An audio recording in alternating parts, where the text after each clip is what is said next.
एक महत्त्वाची बातमी, मीरा भाईंदरमधील मोर्चा व्यापारी संघटनेचा नाही तर भाजपचा आहे असा आरोप मनसेचे नेते अविनाश जाधवांनी केलेला आहे। हे भारतीय जनता पक्षाचा हा आंदोलन आहे। भारतीय जनता पक्षाचे इथले जे काही लोक आहेत त्यांनी हा काढलेला मोर्चा, ह्यांचे काल सगळ्या व्यापाऱ्यांना कॉल गेले, बळजबरी बंद करा, मनसेची गुंडागिरी खपवणार नाही, हे सगळं करण्यात इथल्या आमदाराचा हात खूप मोठा आहे आणि त्यांनी हे सगळं घडवून आणलेलं आहे। मराठी माणसाच्या विरोधात हे लोक सतत अशाच प्रकारची भूमिका घेत असतात, यांचं एक वोट बँक सिक्युअर्ड करण्यासाठी। खरं तर ती जी घटना आहे, तो जो व्हिडिओ आहे, तो 40 सेकंदाचा व्हिडिओ सगळीकडे पसरवला जातोय।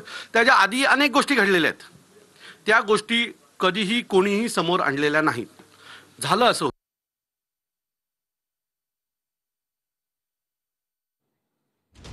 तर महाराष्ट्राची भाषा कोणती त्या माणसाला माहिती नव्हती का, असं अविनाश जाधवांनी म्हटलेलं आहे। मीरा भाईंदरमधला मोर्चा हा व्यापाऱ्यांचा नाही तर भाजपचा आहे असा आरोपही अविनाश जाधवांनी केला आहे।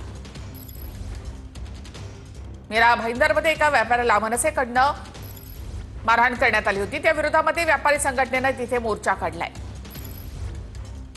मारवाडी समाजाचा किंवा व्यापाऱ्यांचं आंदोलन नाहीये, हे भारतीय जनता पक्षाचा हा आंदोलन आहे।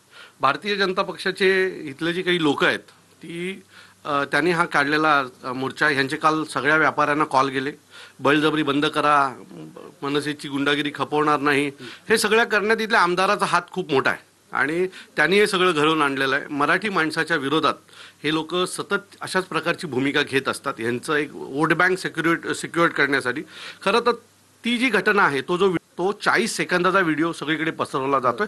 त्याच्या आधी अनेक गोष्टी घडलेल्या आहेत, त्या गोष्टी कधीही कोणीही समोर आणलेल्या नाहीत। झालं असं होतं की ज्या दिवशी GR रद्द झाला, त्यावेळेला आमचे महाराष्ट्र सैनिक तिथे ढोल वगैरे वाजवून त्याचं स्वागत करत होते आणि त्यावेळेला आमचा एक पदाधिकारी त्या दुकानात गेला आणि तिथून त्यांनी मिठाई घेतली, पेढे घेतले, तिथल्या आजूबाजूला सगळ्यांना वाटले, त्याला पण दिला। तर त्याने त्या माणसाने विचारलं किस चीज का सेलिब्रेशन चालू आहे, त्यांनी सांगितलं की तो GR रद्द झालाय त्याचा सेलिब्रेशन चालू आहे। तो बोलतो लेकिन इधर तो हिंदी चलता है। मग आमच्या पदाधिकाऱ्यांनी विचारलं आप कहाँ रहते हो, तर तो बोला महाराष्ट्र में रहते हैं। तो महाराष्ट्र की भाषा कौन सी है?